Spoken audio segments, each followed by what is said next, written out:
नमस्कार, मैं Shankar Kumar academy IAS में आपका स्वागत करता हूं।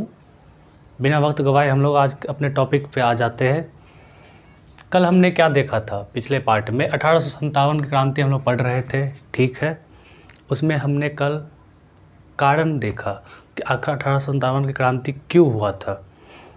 तो 2 मिनट में एक बार जल्दी रिकैप कर लेते हैं, पहले हम सामने आ जाते हैं। अब मेरे साथ बोलो कि 1857 का क्रांति का क्या क्या कारण था। एक था प्रशासनिक कारण, ब्रिटिश प्रशासनिक नीति। उसके अंतर्गत हम लोग क्या देखे थे? डलहौजी का हड़प नीति, डॉक्ट्रिन ऑफ लैप्स देखे थे। उसके बाद क्या देखे थे हम लोग? वेलेस्ली सहायक संधि देखे थे। अवध पर कुशासन का आरोप लगा करके उनको जीत लिया था, मतलब अपने मिला लिया था, ये देखे थे प्रशासनिक नीतियों में। उसके बाद आर्थिक नीति हम लोगों ने देखा था। आर्थिक नीति में देखा था किसानों को कैसे शोषण किया जा रहा था, करों का दर इतना ज़्यादा बढ़ा रखा था, किसान मजबूरन वाणिज्यीकृत कृषि यानी नकदी फसल उपजाने के लिए बाध्य किया जा रहा था, सूदखोरी बढ़ रहा था, उनको उनकी ज़मीनों से बेदखल किया जा रहा था। ये सभी समस्याएं से उनके अंदर कुंठा भाव जाग उठा था और वो धीरे धीरे एक्युमुलेट होकर के एक विद्रोह का रूप ले लिया था, ठीक। आर्थिक में ये देख लिया था हमने। सैनिक कांड में देखा था कि इंडियन सैनिक को वेतन भत्ते ये सुविधाएं ब्रिटिश सैनिक अपेक्षाकृत उनको काफ़ी कम दिया जा रहा था। तो ऐसी स्थितियों में क्या था, उनको कुंठा तो होगा ही अंदर में, प्लस उनके क्षमता के अनुसार उनको पद भी नहीं दिया जा रहा था, मतलब भेदभाव किया जा रहा था। तो साथ ही एक नियम भी ले आया था समुद्र पार जा कर के काम करने का नियम, जो कि अपने इंडिया यानी भारतीय कल्चर में उस समय यह माना जा रहा था कि जो भी समुद्र पार जाता है उसका धर्म भ्रष्ट हो जाता है, ठीक। ये हम लोगों ने कल देख रखा था। उसके बाद तत्कालिक कारण में हम लोग देखा था इनफील्ड राइफल आ रखा था, उसमें कारतूस चर्बी वाला था, उसके कारण ये भाव फैला था। और सांस्कृतिक और सामाजिक कारण में भी हम लोगों ने देखा था कि जब ब्रिटिश ने इंडिया में औपनिवेशिक हितों को लेकर के जो भी सामाजिक सुधार किए, सती प्रथा हो या फिर बलि प्रथा हो, जो भी चीज़ें था, उनके कारण भी यहाँ विद्रोह हुआ था, ठीक। ये हम लोगों ने देखा था कारण। अब देखते हैं उसका प्रसार, किस तरह से प्रसार हुआ था इंडिया में, वो ज़रा देखते हैं। आप एक बार इस मैप का स्क्रीनशॉट ले सकते हैं तो ले लीजिए। मैं थोड़ा साइड जाता हूँ, बिल्कुल बाहर ही निकल जाता हूँ। शायद आपने स्क्रीनशॉट ले लिया होगा। अब मैं आता हूँ सामने, ठीक।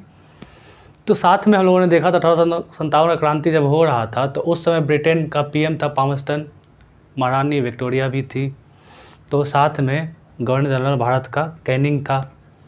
ये सभी हम लोगों ने कल देख रखा था। 10 मई से शुरुआत हुआ था, ये भी हो गया 10 मई से। तो एक चीज़ और आता है कि इनफील्ड राइफल जो था, इनफील्ड राइफल चर्बी वाला, इसके कारण से तत्कालिक कारण जो बना था विद्रोह का, वो कब इंडक्ट किया गया था इंडियन आर्मी में, यानी भारतीय सेना में कब उसको इंडक्ट किया था, पहली बार लाया गया था, तो वो दिसंबर 1856 में, दिसंबर 1856 में पहली बार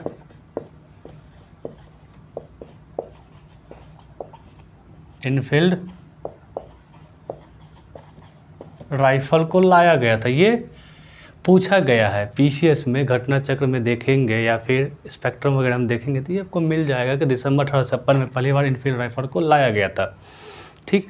एक और क्वेश्चन बनता है था क्या, जो बैरकपुर से मंगल पांडे साहब ने 29 मार्च को जो भी विद्रोह किया था, तो उस समय उसका कमांडिंग ऑफिसर कौन था, मतलब बैरकपुर का कमांडिंग ऑफिसर कौन था?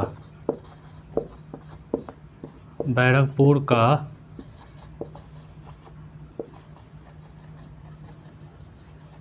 कमांडिंग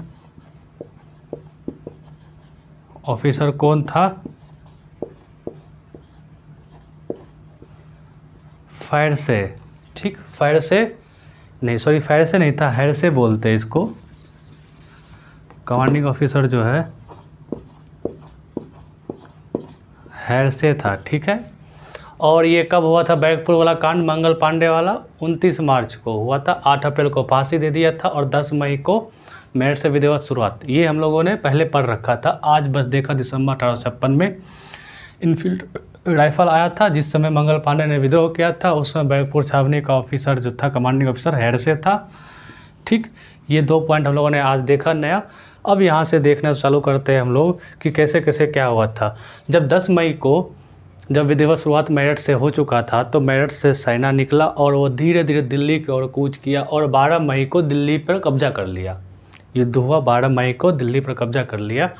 तो ये भी क्वेश्चन आता है कि जब 1857 क्रांति शुरू हुआ था तो पहली बार किस क्षेत्र पर विद्रोहियों ने कब्जा किया था? तो दिल्ली पर किया था। दिल्ली पर कब्जा कब किया था?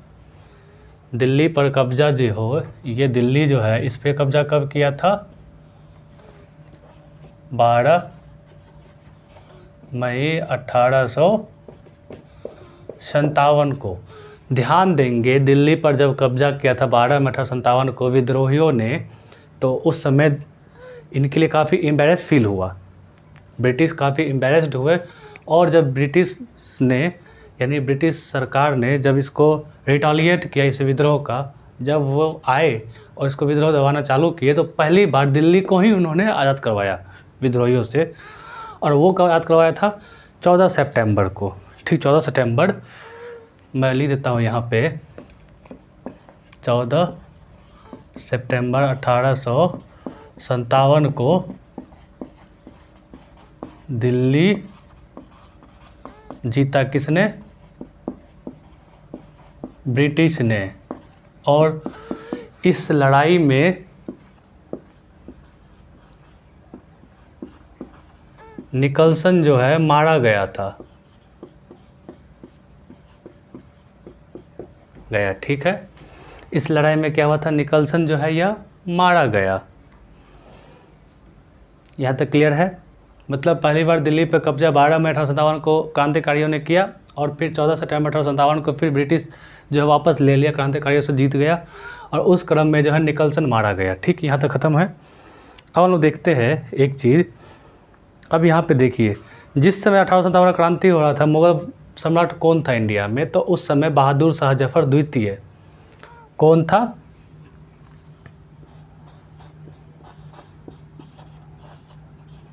बहादुर शाह जफर सेकंड वो था।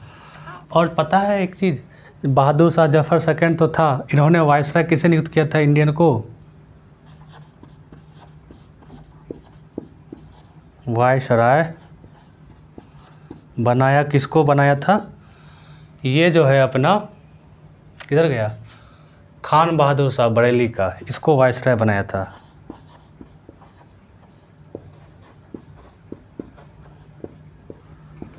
खान बहादुर को ही इन्होंने वायसराय बनाया था। ठीक, अब देखते जल्दी जल्दी कि दिल्ली में विद्रोहियों, दिल्ली केंद्र में विद्रोह किन्होंने किया था? बख्त खान। हालांकि क्या हुआ था कि बख्त खान जो है दिल्ली आया था, उन्होंने बहादुर शाह जफर सेकंड को बोला कि आप ही हमारे सम्राट हैं, आप ही संभालिए, आप कुछ मत कीजिए, आप एक प्रतीक है, आप संभालिए और हम लोग आपके नेतृत्व में विद्रोह करेंगे। और बख्त खान जो है दिल्ली से कंट्रोल कर रहे थे। बख्त खान मतलब दिल्ली मतलब बख्त खान, दिल्ली केंद्र था तो इसका नेता कौन था? बख्त खान, मतलब बख्त खान ही कर रहा था। ठीक, और साथ में और देखते हैं कि इसको किन्होंने दमन किया था? निकलसन और हडसन ने। निकलसन और हडसन, दिल्ली का नेता बख्त खान था, विद्रोही नेता, और इसको दमन करता है यानी किस ब्रिटिश अधिकारी ने दमन किया था? निकलसन और हडसन ने। यही निकलसन लड़ते लड़ते घायल हो गया था और मारा भी गया था दिल्ली प्राप्ति के संदर्भ में। और साथ में एक चीज़ और आता है क्या, जो जब एक कोई प्रतीक चिन्ह था, जिस 1857 के विद्रोह का प्रतीक चिन्ह क्या था? प्रतीक चिन्ह जो था कमल प्लस रोटी। जब विद्रोही जो है ये एक जो है सिंबल था, प्रतीक था कि हम कमल और रोटी दिया जाता था, मतलब मानो कि वो आंदोलनकारी है यानी क्रांतिकारी है। ठीक, बरेली से कौन कर रहा था? केंद्र बरेली था तो वहाँ का नेता था खान बहादुर। रेड ले लेते हैं। बरेली में कौन था? खान बहादुर। दिल्ली में बख्त खान, दिल्ली बख्त खान निकलसन हडसन, दिल्ली बख्त खान निकलसन हडसन। याद बोलो साथ में, दिल्ली बख्त खान निकलसन हडसन। बरेली में खान बहादुर आयर और कैंपबेल, ये विंसेंट आयर और कॉइन कैंपबेल, ठीक है। बरेली में कौन था? खान बहादुर आयर और कैंपबेल। ये देखो कैंपबेल जो है काफ़ी जगहों पे है, बरेली में कैंपबेल है, कानपुर में कैंपबेल है, लखनऊ में कैंपबेल है, फैज़ाबाद में। यानी आप इसमें गौर करेंगे कि इलाहाबाद छोड़ करके बाकी जितना भी यूपी वाला एरिया है हर जगह कैंपबेल था, ठीक। अब बरेली में खान बहादुर, कानपुर में हम लोग जानते हैं नाना साहब, कानपुर में कौन था? नाना साहब। नाना साहब जो है पेशवा घोषित कर, स्वयं को पेशवा घोषित किया और उन्होंने विद्रोह को स्टार्ट कर दिया था, यहाँ से नेतृत्व देना शुरू किया था। नाना साहब के बारे में हम लोग देखेंगे, इन्होंने किसको अपना सेनापति घोषित किया था? नाना साहब ने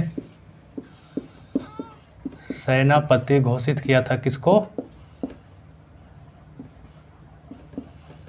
तात्या टोपे को, ठीक।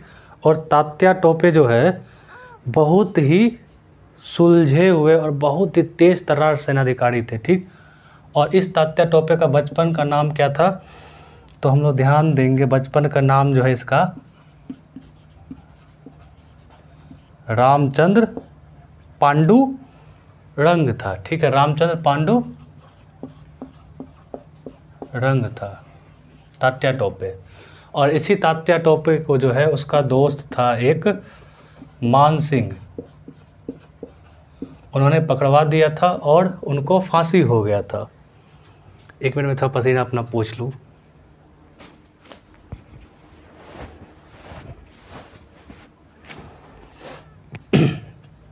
कानपुर में नाना साहब ने किया, दमन करता नील और कैंपबेल। नाना साहब का सेनापति कौन था? तात्या टोपे। और उसका पूरा नाम क्या था? उसका पूरा नाम था रामचंद्र पांडुरंग। और इसको रामचंद्र पांडुरंग यानी तात्या टोपे को मान सिंह जो है उन्होंने धोखे में गिरफ्तार कर। मान सिंह कौन था? इसका दोस्त था। इन्होंने अंग्रेज से मिल करके धोखे में इनको गिरफ्तार करवा दिया था। बाकी अंग्रेज बाद में इनको पकड़ करके 1869 के आसपास में फांसी दे दिया था, ठीक। जगदीशपुर बिहार हो गया, पटना आड़ा एरिया, कुंवर सिंह ने किया था। टेलर और आयर ने इनको दबाया था। लखनऊ में कौन था? बेगम हजरत महल और कैंपबेल ने इनको दबाया था। बेगम हजरत महल का बेटा था बिरजिस कादिर। बेगम हजरत महल को बेगम ऑफ अवध भी बोला जाता था, ठीक। इन्होंने क्या किया?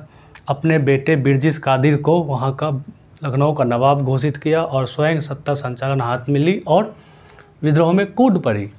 इसको दबाने के लिए लखनऊ कैंपबेल साहब को आना पड़ा और इन्होंने यहाँ माहौल फिर शांत किया।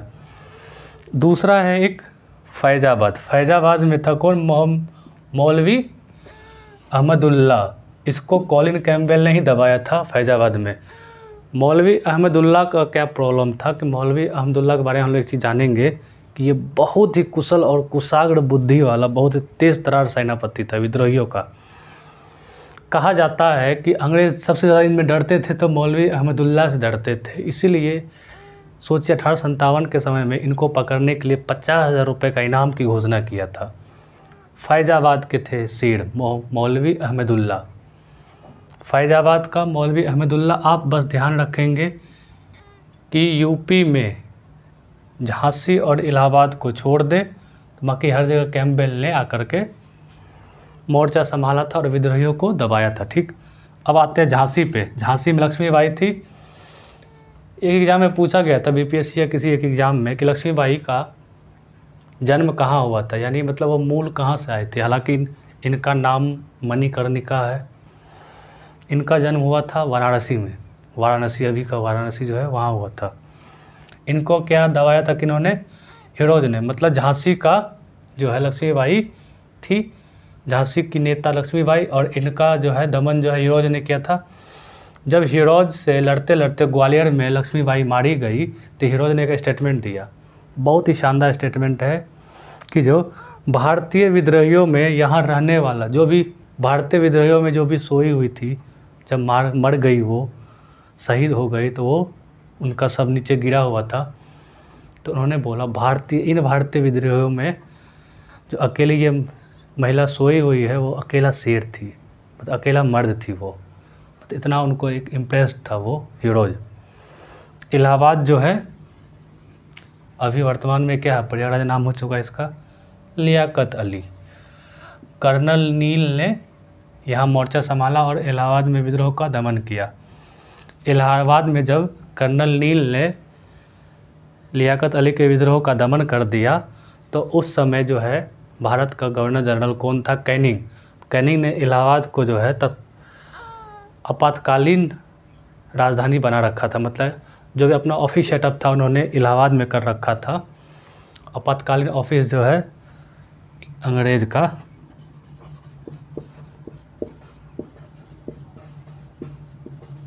आपातकालीन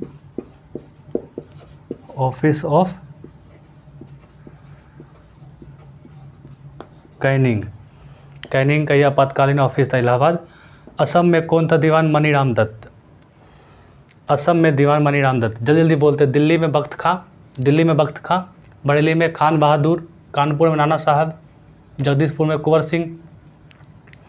लखनऊ में बेगम हजरत महल और उसका बेटा बिरजीस कादिर। फैजाबाद में मौलवी अहमदुल्ला।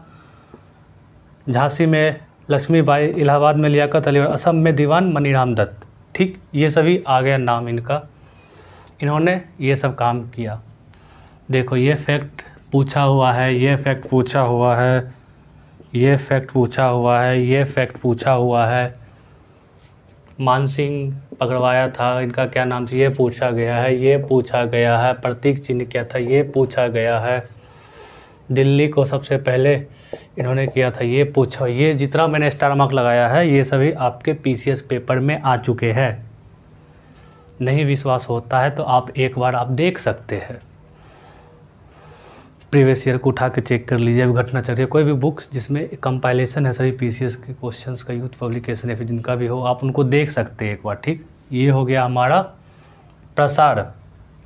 हम लोगों ने अब तक क्या पढ़ा, कारण पढ़ा, क्या कारण से हुआ था प्रसार, समझे कि कहाँ कहाँ कैसे कैसे प्रसार हुआ। एक क्वेश्चन आया हुआ था एक बार पीसीएस में कि चित्तौड़ जो है क्या वो इन्वॉल्व था, कौन, रानी पद्मावत वाला चित्तौड़, याद है, रावल रतन सिंह पद्मावत मूवी जो है। चित्तौड़ ये हो गया। चित्तौड़ जो है मतलब वहाँ पे इस विद्रोह में वो शामिल नहीं था, मतलब वहाँ पे जो है अंग्रेज़ों के खिलाफ 1857 में विद्रोह नहीं हुआ था। एक पॉइंट ध्यान रखें। ठीक, एक और क्वेश्चन आता है, सॉरी एक और क्वेश्चन ध्यान में आ गया, बीपीएससी में पूछा गया था कि जो इस समय जिस समय 1857 में क्रांति हो रहा था उस समय कौन सा ऐसा उर्दू कवि था जिन्होंने आंखों देखा इनको देखा था, तो मिर्ज़ा गालिब। मिर्ज़ा गालिब ऐसे लोग थे, मैं यहाँ लिख दूँ, कहाँ लिख दूँ मैं, आप एक बार इसका स्क्रीनशॉट ले लो। नहीं, मैं पहले यहाँ लिख देता हूँ, मिर्ज़ा गालिब, स्टार मार्क्स। ऐसा मत समझ लेना कि असम को दबाने के लिए मिर्ज़ा गालिब भेजा गया था, ये अलग चीज़ है, आप इसको समझेंगे। एक बार आप स्क्रीनशॉट ले लीजिए, होप सो ले लिया होगा, मैं इसे स्क्रीन करता हूँ।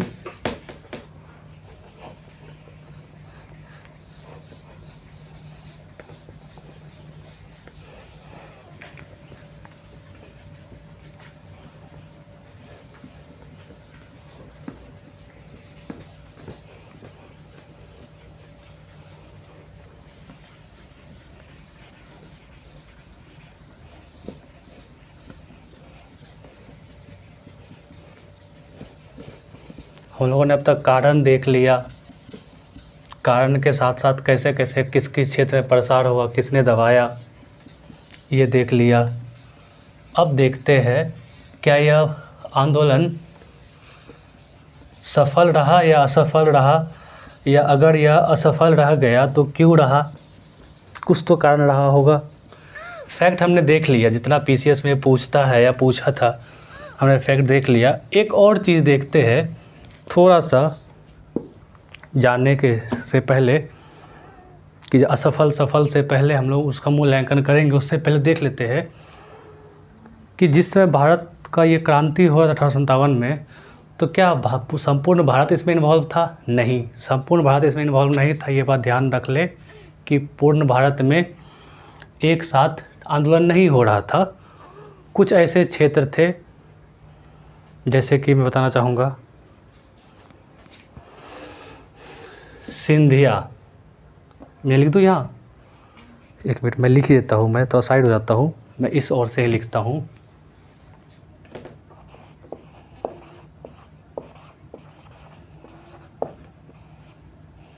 सिंधिया, ये सिंधिया कहाँ के थे?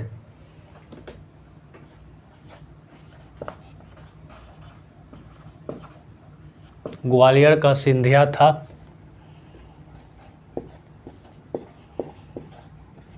इंदौर का होलकर, पटियाला, भोपाल, हैदराबाद का नवाब, जम्मू एंड कश्मीर, जयपुर, ये सभी ऐसे क्षेत्र थे जहाँ पे विद्रोह नहीं किया गया था, बल्कि इंडिया में जो विद्रोह हो रहा था उसको दबाने में ये हेल्प कर रहा था। जयपुर के साथ से जोधपुर भी लिख देते हैं। ठीक, ये सभी ऐसा क्षेत्र था, ये सभी के शासक ऐसे थे जिन्होंने ना सिर्फ आंदोलन में भाग नहीं लिया, बल्कि ये जो है प्रत्यक्ष रूप से सेना भेज करके या फिर अन्य तरीके से आंदोलन के दमन में अंग्रेज़ों को खुलकर सपोर्ट किया था। इवन आप कैनिंग का स्टेटमेंट सुनेंगे तो आप दंग रह जाएंगे। उस समय कैनिंग ने क्या कहा था कि ये सिंधिया उस समय काफ़ी पावरफुल था, इनके बारे में बोला गया था अगर सिंधिया जो है आंदोलनकारियों का साथ हो जाए और ब्रिटेन के खिलाफ़ यानी हमारे खिलाफ़ आंदोलन करना चालू कर दे तो हमें आज ही बोरिया बिस्तर ले करके जाना पड़ेगा। ठीक, ये किसने स्टेटमेंट दिया था? कैनिंग ने। साथ में एक और, एक मिनट सॉरी, पसीना यार काफ़ी आ रहा है, आज दिल्ली का टेम्परेचर काफ़ी ज़्यादा है, बहुत ही बुरा हाल है दिल्ली का गर्मी से, सो बार बार मुझे पसीना के लिए आना पड़ रहा है, सॉरी। साथ में कैनिंग ने क्या बोला? कैनिंग ने एक स्टेटमेंट दिया सिंधिया को लेकर के कि अगर सिंधिया आज आंदोलनकारियों का साथ दे दे और हमारे खिलाफ़ विद्रोह में शामिल हो जाए तो हमें आज ही बोरिया बिस्तर ले करके जाना पड़ सकता है। तो ये किन्होंने बोला था? कैनिंग ने। कैनिंग ने हालांकि एक स्टेटमेंट और दिया कि इनके बारे में, तभी तो सिंधिया के बारे में बोला, अब इन सभी के बारे में बोला कि इन्होंने जो तूफ़ान उठा था विद्रोह का उसमें एक बांध के तरह काम किया, वरना हम लोग इस तूफ़ान में एक बार में ही बह चले जाते, मतलब हमारा तो वाइप आउट हो जाता, कंप्लीट क्लीन स्वीप हो जाता, हम कहीं नहीं टिकते। इन्होंने, इनके बारे में कैनिंग ने बोला था। ठीक, ये हम लोगों ने देख लिया ये पॉइंट। ये जो है शामिल नहीं हुए थे।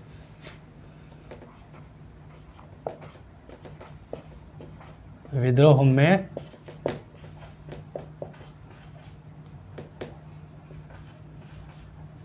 शामिल नहीं, ये विद्रोह में शामिल नहीं हुए थे। ठीक, अब थोड़ा सा देखते हैं और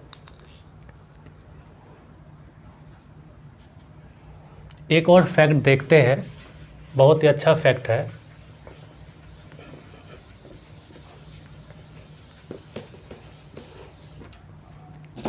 तो उस समय जब दिल्ली में बहादुर शाह जफ़र जो है, उनको जब बख्त खान ने शासक घोषित कर दिया था भारत का, तो उन्होंने क्या किया?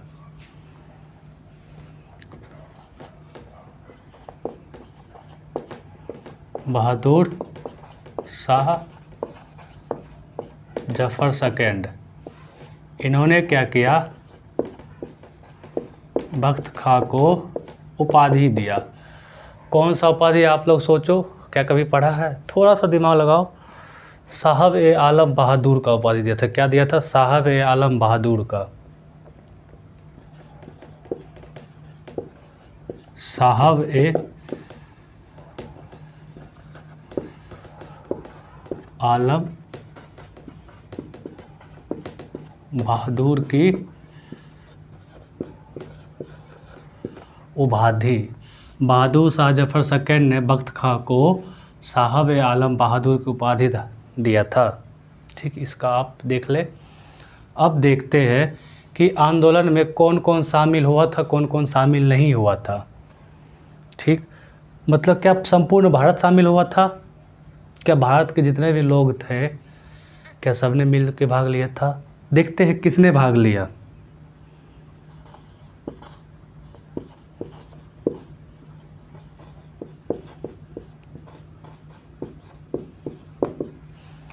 ठीक, अब देखते हैं भाग लिया। पहला किसान ने भाग लिया। मैंने बता रखा था कि आर्थिक कारणों से किसानों का शोषण हो रहा था और उससे उनके अंदर कुंठा जमा हो चुका था और वो विद्रोह के लिए तैयार थे। किसान ने किया। मजदूर होगा? हाँ ज़रूर होगा। किसान हो गया, मजदूर हो गया। और ज़मींदार था? नहीं, कुछ ज़मींदार वो भी जो ज़मींदार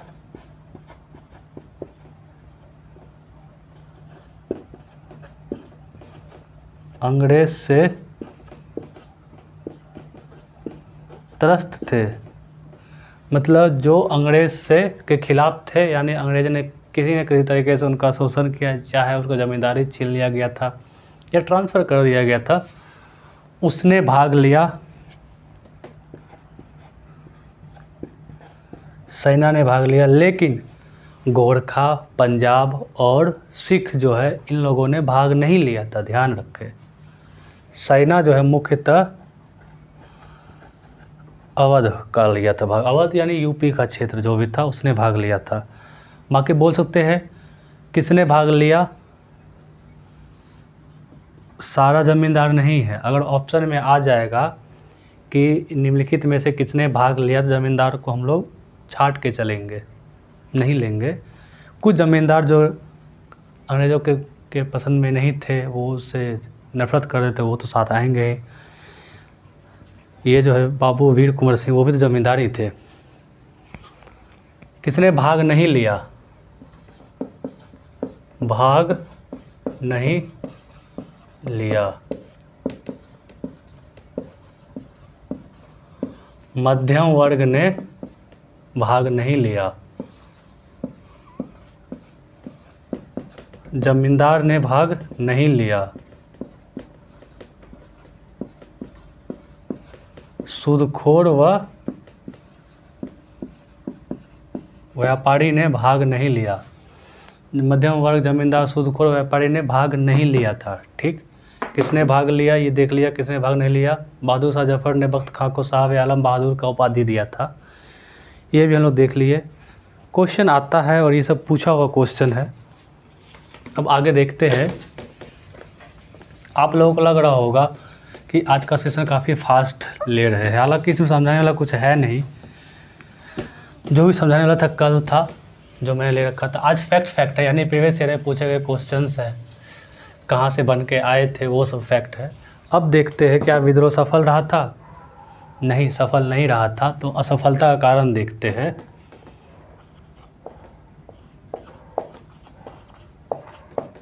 असफलता का कारण, क्या विद्रोह सफल हुआ था? नहीं हुआ था सफल। सफल क्यों नहीं हुआ? क्योंकि कुशल नेतृत्व का अभाव था। ठीक, असफलता का फर्स्ट कारण क्या था? कुशल नेतृत्व का अभाव था। आप देखो कि क्या इंडिया लेवल पर कोई कस था? नहीं था। क्या कोई प्रॉपर प्लानिंग थी? नहीं था। कोई प्लानिंग नहीं था कि किस तरह से विद्रोह करना है, हमारा क्या क्या मांग हो सकता है। बाकी जितने भी मान लो छोटे छोटे थे, जितने भी जो विद्रोह कर रहे थे, जो विद्रोह के नेता थे, उनमें ऐसा कोई भी एक नेता नहीं था जो संपूर्ण भारत के स्तर पर मांगों को उठा सके और आपस में समन्वय बना सके कि हाँ, हमें किन किन मुद्दों पे अंग्रेज़ों से बात करना है, उनके समक्ष रखना, और किन किन मुद्दों से हमें बचना है। ऐसा कोई प्लानिंग नहीं था, प्रॉपर प्लानिंग। कुशल नेतृत्व का अभाव था। भारत के स्तर पर कोई नेतृत्व नहीं, मैंने बता रखा था भारत का स्तर पर कोई नेतृत्व था ही नहीं। और क्या कारण था? कुशल नेतृत्व का अभाव था, भारत के स्तर पर कोई नेतृत्व नहीं था। तीसरा जो है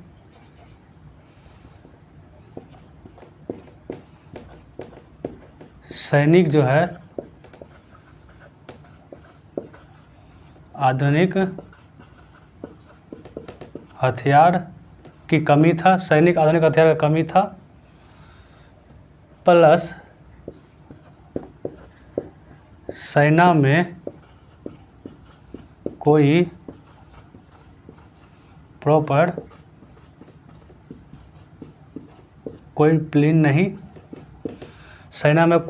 डिसिप्लिन नहीं था। कैसे करना है? कई बार तो ऐसा होता था कि जैसे भीड़ जा रहा है, ऐसे विद्रोह नहीं होता है।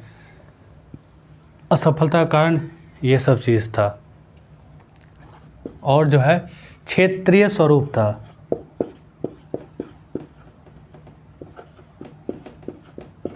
मांगे व क्षेत्रीय स्वरूप।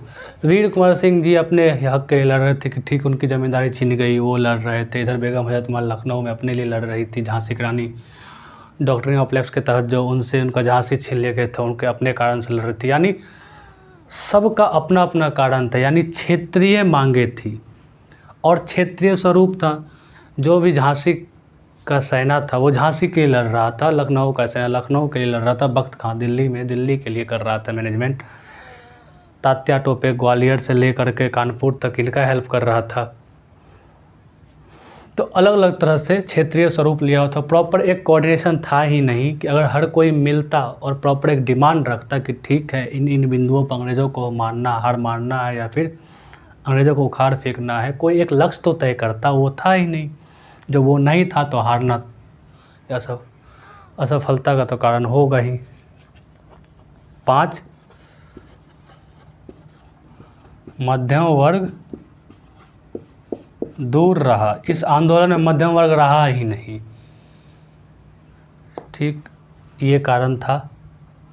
एक और छठा कारण था कि जो ये तो इंडिया का स्तर पर था। अब इधर का स्तर पर देखते हैं कारण में कि ब्रिटेन का क्या था। आंदोलनकारियों के साथ क्या समस्या था कि कुशल नेतृत्व का अभाव था, लेकिन ब्रिटिश के पास क्या था? कुशल नेतृत्व था, ठीक। भारत के स्तर पर कोई नेतृत्व नहीं था। सैनिक आधुनिक हथियार से लैस था, सेना में प्रॉपर डिसिप्लिन था, इधर आधुनिक हथियार, उसकी ट्रेनिंग और प्रॉपर डिसिप्लिन था, एक अच्छा नेतृत्व था। क्षेत्रीय मांगे वाला ऐसा कुछ था नहीं। प्लस अब जो है वर्ल्ड हिस्ट्री में क्या हो रहा था, जिस समय 1857 में क्रांति हुआ था उसमें क्रीमिया का युद्ध समाप्त हो चुका था। तो क्रीमिया से जो है यहाँ लिख देते हैं 6 नंबर में कि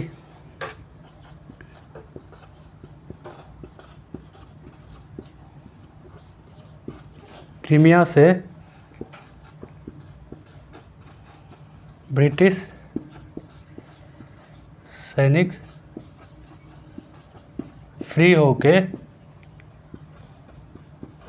भारत आकर विद्रोह को दबाने में हेल्प किया, कह सकते हैं। क्रीमिया युद्ध से जो है ना ब्रिटिश फ्री हो चुका था। यहाँ पे टेंशन देखा तो वहाँ से सेना ब्रिटेन न भेज करके इंडिया भेजा गया और ब्रिटिश आर्मी आया और यहाँ जो है आंदोलन को दबाने में बहुत विशेष भूमिका निभाया, ठीक।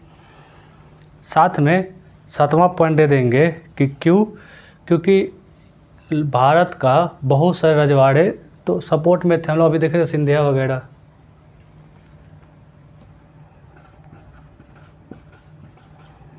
विभिन्न रियासतों का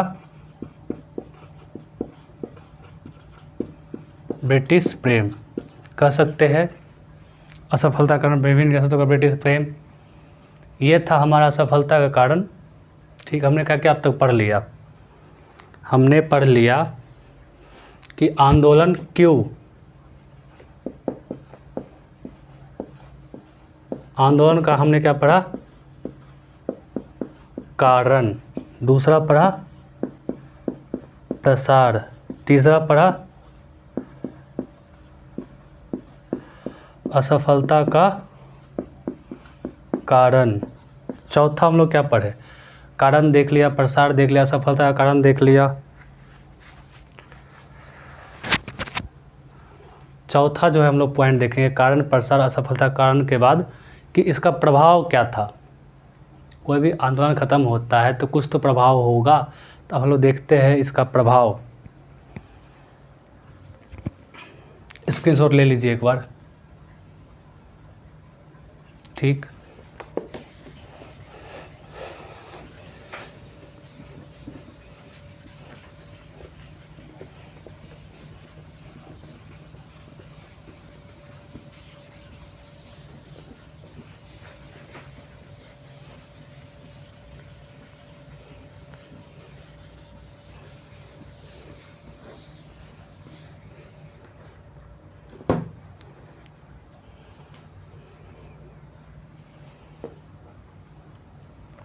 हम लोग क्या देख रहे थे? इसका परिणाम।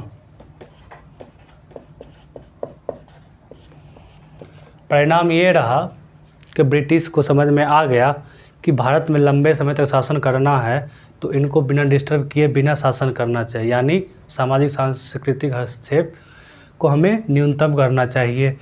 जो व्यक्तिगत का सिद्धांत लाया था डलहौजी ने कि गोद निषेध प्रथा, तो उसको फिर से लागू कर दो। ठीक है, तुम्हें गोद लेना है ले लो, हमें कोई प्रॉब्लम नहीं। ऐसा सब चीज़ें उनको करना पड़ेगा। हुआ क्या था फिर? परिणाम में देखेंगे कि 1 नवंबर 1858 में इलाहाबाद से किसने पढ़ा? कैनिंग ने घोषणा किया। क्या किया घोषणा? कि जो अब जो है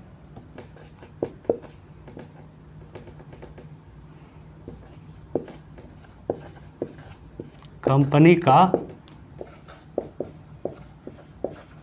शासन समाप्त और भारत अब सीधे ब्रिटिश क्राउन के नियंत्रण में संचालित या शासित होगा। इस पर समझिए ध्यान से कि 1857 से पहले, यानी जब बक्सर का युद्ध हुआ था, प्लासी हुआ था 1757 में, 1757 से 1857 तक जो है 100 साल जो है कंपनी यानी ब्रिटिश ईस्ट इंडिया कंपनी का शासन था। अब जो है एक आया अधिनियम, यानी 1 नवंबर 1858 को यह घोषित किया गया इलाहाबाद से, ध्यान रखना इलाहाबाद से, इम्पोर्टेंट है, कैनिंग द्वारा, कि अब जो है ना कंपनी का शासन समाप्त हो गया है। अब जो है सीधे ब्रिटिश क्राउन यानी महारानी के अंदर इंडिया रहेगा। ऐसा क्यों ज़रूरत पड़ा? 1857 जब क्रांति हुआ था, एक तो ऐसे ही उपनिवेश तो छूट ही चुका था, वो वाला क्या बोलता अमेरिका वाला।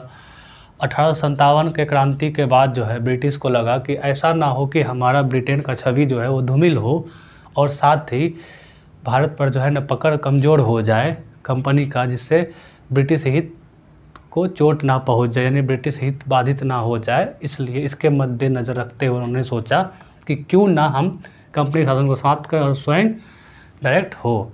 और साथ में क्या घोषणा किया गया कि गोद लेना, अब गोद ले सकते हैं।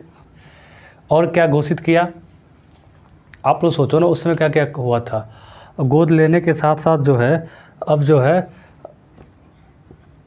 सामाजिक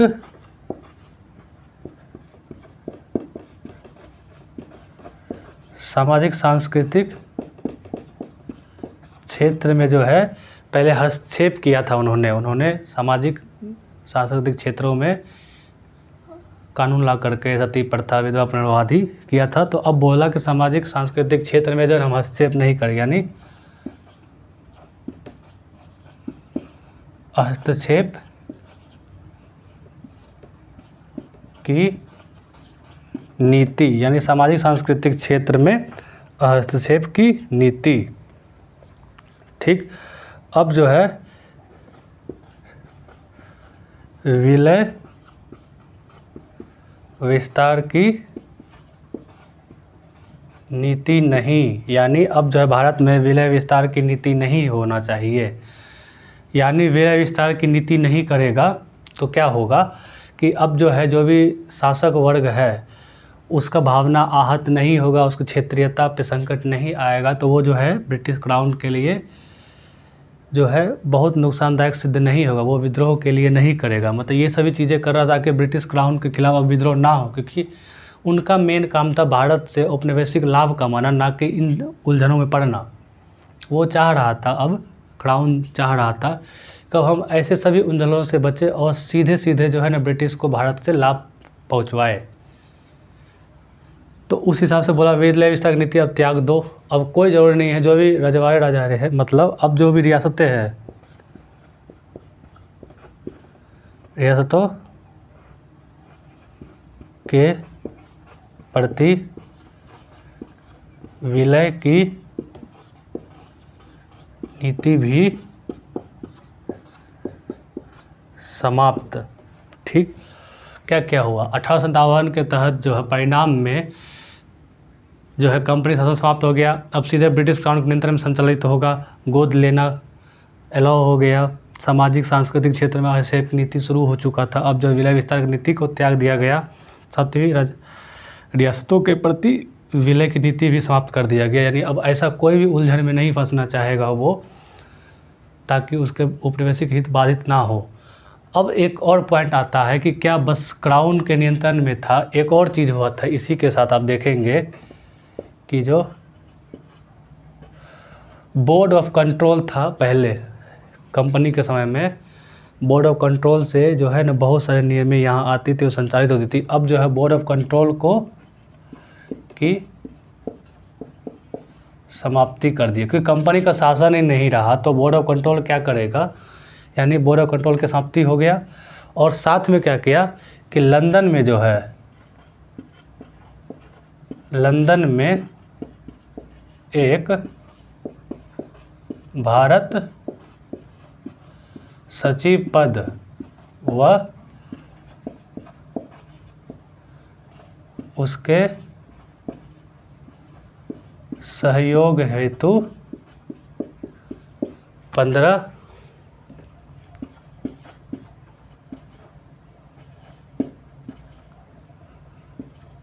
सदस्यीय समिति। अब क्या किया कि कंपनी शासन समाप्त कर चुका था, सीधे क्राउन के नियंत्रण में आ गया, बोर्ड ऑफ कंट्रोल के समाप्त कर दिया। इसके बदले क्या किया, लंदन में एक भारत सचिव का पद कर दिया और उसके कार्य के संचालन व सहयोग के लिए जो है एक 15 सदस्यीय समिति का गठन कर दिया गया। ध्यान रहे कि ये जो भारत सचिव का पद था और उनके संचालन सहयोग के लिए 15 सदस्यीय समिति का गठन जो किया गया था, इसका वेतन भत्ता और जो भी सेक्रेटरीट खर्चा था वो भारत की संचित निधि यानी भारत से जाता था। यानी भारत में जो भी बजट बनता था उस 1861 के बाद से जब भी चीज़ें चालू हुआ तो भारत के खजाने से इनका पेमेंट किया जा रहा था। तो दादा भाई नौरोजी बाद में ये बात को उठाता भी है, ये भी धन का निकासी का एक हिस्सा है। ठीक, और इसको जो है भारत सचिव को जो है एक मंत्री का दर्जा था। ठीक, ये हमने देख लिया। परिणाम एक और हुआ था, परिणाम में क्या हुआ था कि एक पील आयोग का गठन किया गया था। ठीक है, परिणाम में एक पील आयोग, पील आयोग जो है सेना संबंधित था।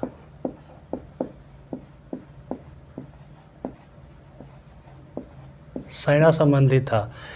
पील आयोग में क्या बोला गया कि जो भी ब्रिटेन में रेजिमेंट था, मतलब इंडिया में ब्रिटिश आर्मी का रेजिमेंट था, जो ब्रिटिश आर्मी था इंडिया में, उसमें ब्रिटेन के आर्मी और इंडियन भारतीय मूल के लोग भी थे। अब क्या क्या जो भारत में रेजिमेंट था सेना का, उसको जो है ना भंग कर दिया गया और नवीन तरीके से गठन किया गया, वो भी जनजाति, भाषाई और क्षेत्रीयता के आधार पर किया गया गठन। मतलब ये क्या किया, रेजिमेंट जो है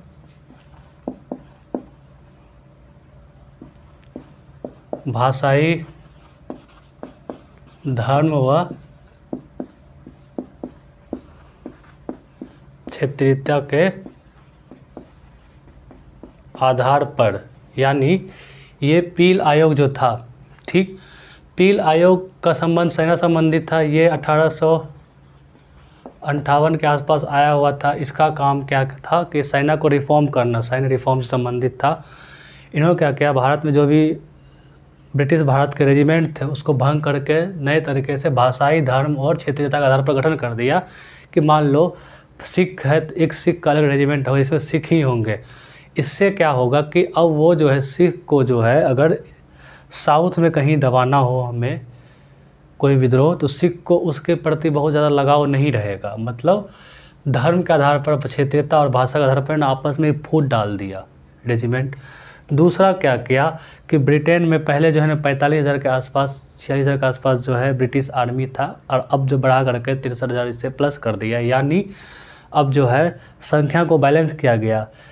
बंगाल में क्या किया, हर 2 भारतीय सेना पे एक ब्रिटिश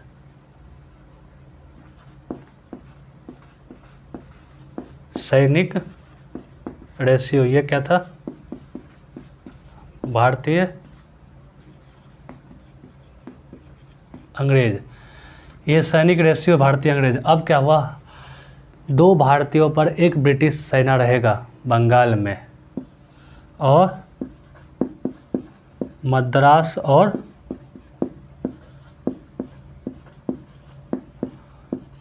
बॉम्बे में क्या कर दिया, 3:1।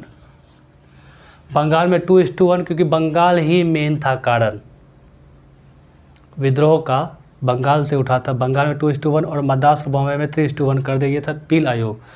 और साथ में क्या किया कि अब जैसे पहले क्या था, ब्रिटिश भारतीय सेना में सबसे ज़्यादा जो है पहले अवध से सैनिक थे, लेकिन अवध वाला तो धोखा दे दिया। तो अब उन्होंने क्या किया कि गोरखा को लेना शुरू कर दिया।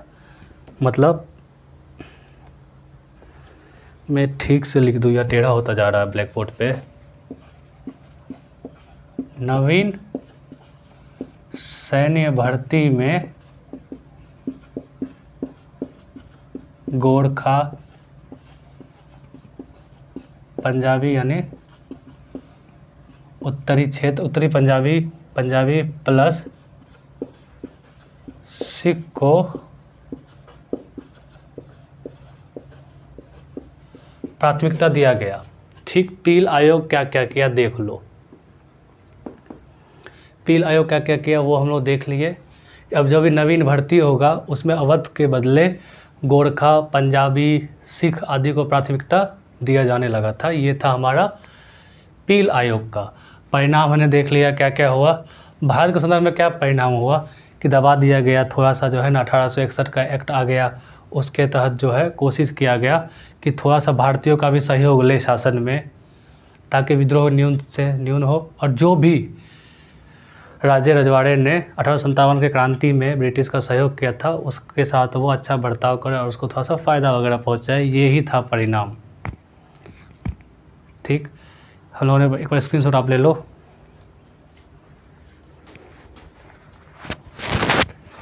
स्क्रीनशॉट ले लो आप लोग, एक बार ले लिया होगा आपने। परिणाम के बाद जो है हम लोग आते हैं कुछ पॉइंट पे कि इस आंदोलन के बारे में और क्या क्या किसने बोला था।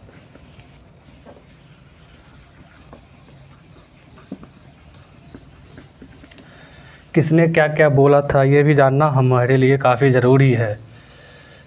हालांकि काम नहीं आता है, लेकिन ठीक है, देख लेते हैं। बाकी हर जगह दिया हुआ है।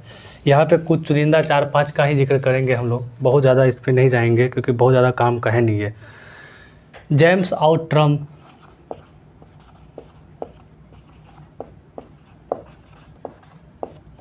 Plus William Taylor. William Taylor ने इस आंदोलन के बारे में क्या कहा? इन्होंने बोला कि यह जो है मुस्लिम षड्यंत्र था, जिसका जो है शोषित हिंदुओं ने फायदा उठाया। ठीक, ये जेम्स आउट्रम ने बोला और विलियम टेलर ने बोला कि 1857 का विद्रोह जो है कोई क्रांति नहीं था, ये एक मुस्लिम षड्यंत्र था जिसका शोषित हिंदुओं ने फ़ायदा उठाया। यानी मुस्लिमों का फ़ायदा हिंदुओं ने उठाया और अपना मार्केट चमकाया, यानी अपना डिमांड मांगा। अब जो है एक था जॉन लॉरेंस और सीले। जॉन और लॉरेंस एंड सीले। देखो उसने क्या बोला कि केवल जो है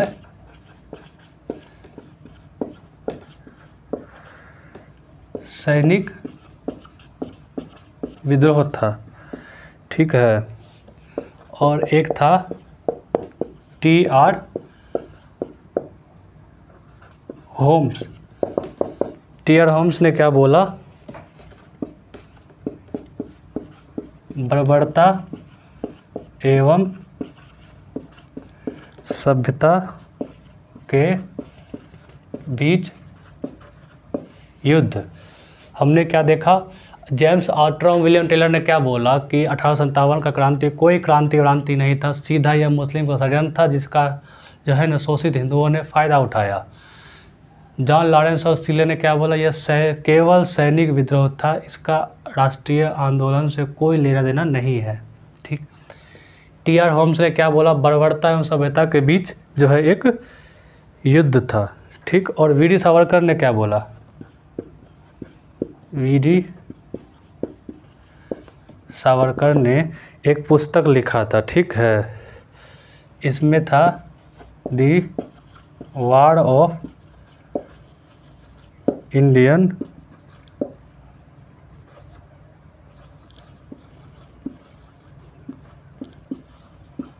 संतावन। वी.डी. सावरकर ने एक पुस्तक लिखा,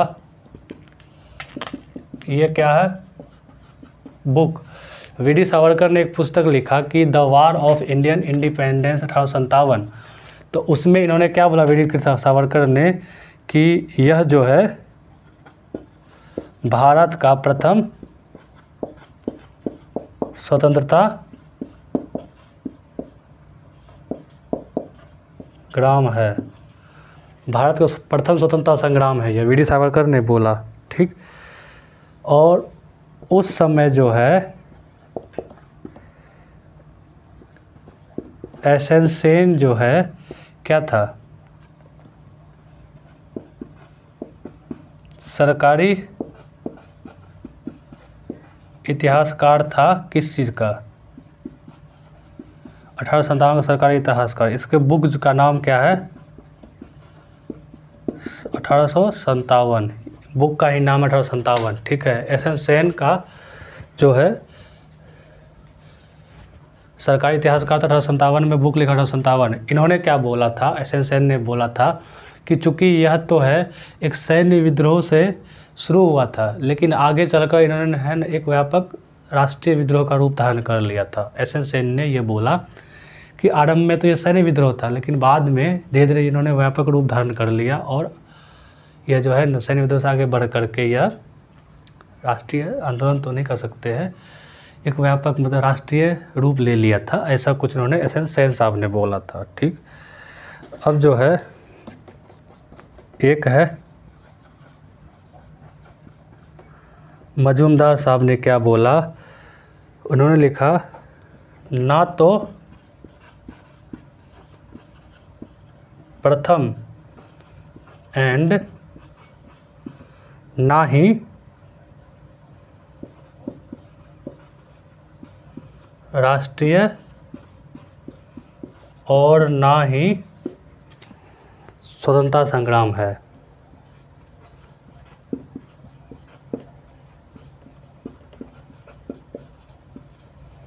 मजूमदार ने क्या बोला? ना तो प्रथम, ना ही राष्ट्रीय और ना ही स्वतंत्रता संग्राम है। आरसी मजूमदार ने ऐसा कुछ बोला। और इन्होंने पता है कहाँ बोला था? एक बुक लिखा था, दी सिपाही म्यूनिटी एंड दी रिबेलियन ऑफ 1857। ठीक है, ये हुआ था। एक और पॉइंट है इम्पोर्टेंट, आप लोग देखेंगे सर सैयद अहमद खान साहब भी कुछ उन्होंने बोला होगा। उन्होंने एक बुक लिखा,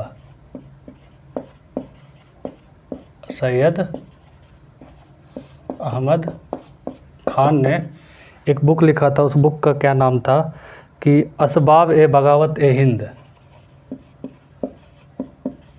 असबाब ए बगावत ए हिंद बुक था। ठीक, साथ में जो है ये एस.एन. सेन है और आर.सी. मजूमदार जो है, ये लोग जो है 1857 के समय में जो भी चीज़ें हुआ था, एस.एन. सेन और मजूमदार जो है, इन्होंने क्या किया था 1857 के समय में? ये मानते थे कि भारत में जो राष्ट्रवाद था 1857 के समय में, वो जो है भ्रूणावस्था में था। MPPC 2020 का क्वेश्चन था ये, कि एस.एन. सेन और मजूमदार साहब मानते थे कि भारत में जो भी 1857 के समय में राष्ट्रवाद था, वह जो भ्रूणावस्था में था, मतलब अभी उसका स्टार्ट ही हो रहा था, वो उपले ही फूटे थे, मतलब स्टार्ट ही हो रहा था वो। एस.एन. सेन और मजूमदार साहब ने बोला था ये बात। ठीक, और देखते हैं और कुछ पॉइंट बचा क्या? नहीं, आप इसको एक बार नोट कर ले, टिप ले, और आशा करते हैं कि ये टॉपिक आपको अच्छा लगा होगा। बाकी आगे टॉपिक हम लोग करेंगे, आगे टॉपिक जो है हम लोग जल्द ही लाएंगे, यानी अगले डे ही। मेरा टारगेट था कि 1857 क्रांति से लेकर के 1947 तक जो है, जो भी मॉडर्न हिस्ट्री में बड़े बड़े एस्पेक्ट हुए या छोटे छोटे घटनाएं हुए हैं, उनको मैं एक कॉम्प्रिहेंसिव वे में ना सिर्फ फैक्ट बताऊं, बल्कि उसके पीछे कारण कार्य को भी समझाने का प्रयास करूं, ताकि आप तक चीज़ें सही तरीके से पहुँचे और आप उन चीज़ों को अच्छे से आत्मसात कर सके। और जो भी फैक्ट आता है, लुसेंट हो या क्राउन हो या इवन घटना चक्र हो या फिर स्पीडी स्पेक्ट्रम या विपिन चंद्रा, कहीं में भी जो भी फैक्ट आता है उसको आप जल्दी से जल्दी कोरिलेट कर पाए अपने दिमाग में जो भी स्टोरी छपा हुआ है, और बेहतर प्रयास से उसको जल्दी जल्दी मेमोराइज कर सके और एग्ज़ाम में जो आपके माइंड में वो क्वेश्चंस रिफ्लेक्ट करे, और एलिमिनेशन टेक्निक या स्टोरी के माध्यम से आप चीज़ों को सॉल्व कर सके और फैक्ट को लंबे समय तक याद कर सके। अगला टॉपिक हम इससे आगे हिस्ट्री को बढ़ाएंगे। तब तक के लिए धन्यवाद।